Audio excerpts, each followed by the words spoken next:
Chapter 3, Gabriel. The air inside the Gothic chapel crackled with tension. The radiant glow from the altar pulsed in waves, filling every corner with its blinding brilliance. The high priest stepped forward, her gaunt frame illuminated as she raised her trembling hands toward the heavens. She began to chant, her voice primal and raw, like something ancient dragged from the depths of time. The monks joined in, their voices blending into a guttural harmony that echoed off the stone walls. Each word reverberated with power, causing the ground to tremble beneath them. The Archangel, towering and silent, stood unmoving, his shimmering armor beginning to glow brighter with each verse. His helm shone like a second sun, and the holy mace in his hand pulsed faintly with divine energy.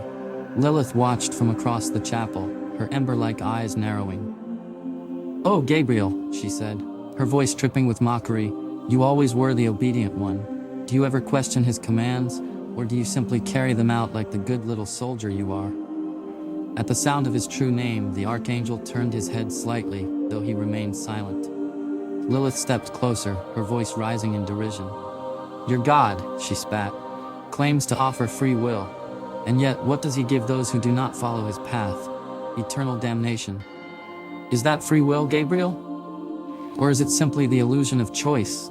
Her laughter echoed through the chapel like a sinister melody. "And this pitiful display of faith." She gestured toward the kneeling monks and priests, who continued their chant, their voices growing louder. "Do you truly believe this will save them? Hymns and prayers cannot shield them when the wolves come." The Archangel's grip tightened on his holy mace.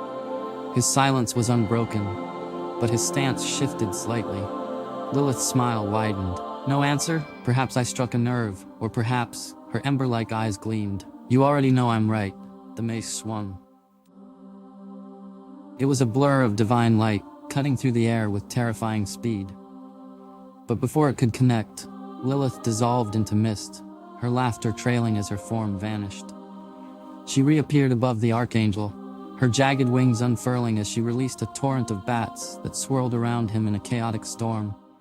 The bats screeched and clawed, but their attacks glanced harmlessly off his glowing armor, dissipating like shadows before the sun. Lilith's eyes narrowed as she realized the truth. "Ah," she murmured. "It's the chant, isn't it? They're feeding you, aren't they?" Her gaze snapped to the priest and monks, their voices rising in cadence. "I see now," she said, her voice dripping with menace.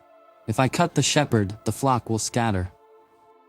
In a flash, Lilith swooped down toward the priest, her claws outstretched and her shadow stretching across the trembling monks. The chant faltered for a moment, their harmony breaking under the weight of fear. The room pulsed with divine light once more as the Archangel raised his mace, preparing to intercept.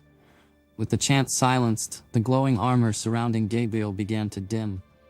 The divine shield protecting him flickered, and Lilith's wicked grin returned. But the loss of his shield only unleashed the Archangel's raw fury. Gabriel roared, his massive mace swinging in a wide arc.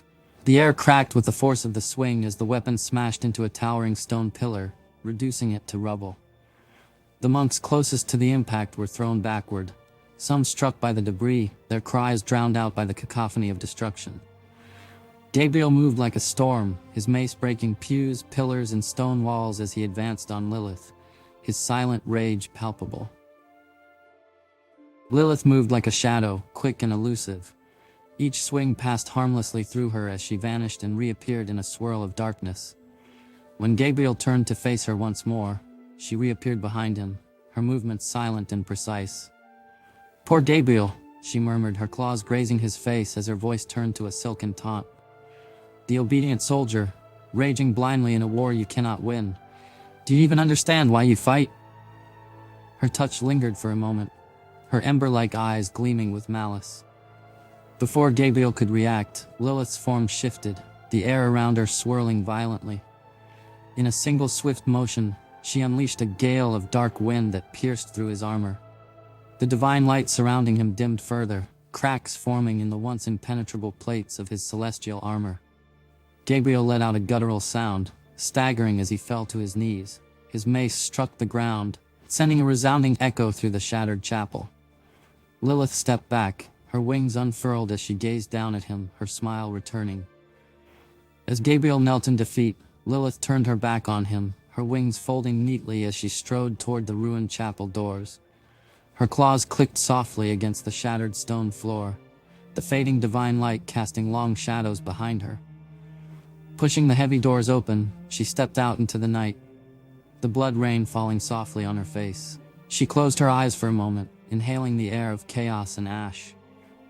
"You're making quite the mess, Lilith," a deep, guttural voice rumbled.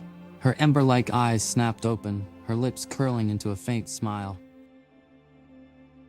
Standing before her in the shadows was a towering figure, his body adorned with jagged armor that seemed to writhe like living metal. His crimson eyes burned with accusation, and a crown of bone rested atop his head. "Bael," she purred, tilting her head. "To what do I owe the pleasure?" The demon lord stepped forward, his imposing form silhouetted by the distant glow of burning villages. "This wasn't the plan," he said, his tone low and dangerous. "You're drawing attention from both sides." Lilith chuckled, her voice a silken taunt.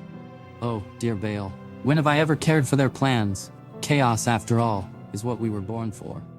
Bael's eyes narrowed, his hand resting on the hilt of a massive blade at his side. "You're treading dangerous ground, Lilith, even for you." She stepped closer, her smile unwavering. "Then I suppose you'd better keep up." The blood rain fell harder as the two demons stood face to face, their shadows blending into the night.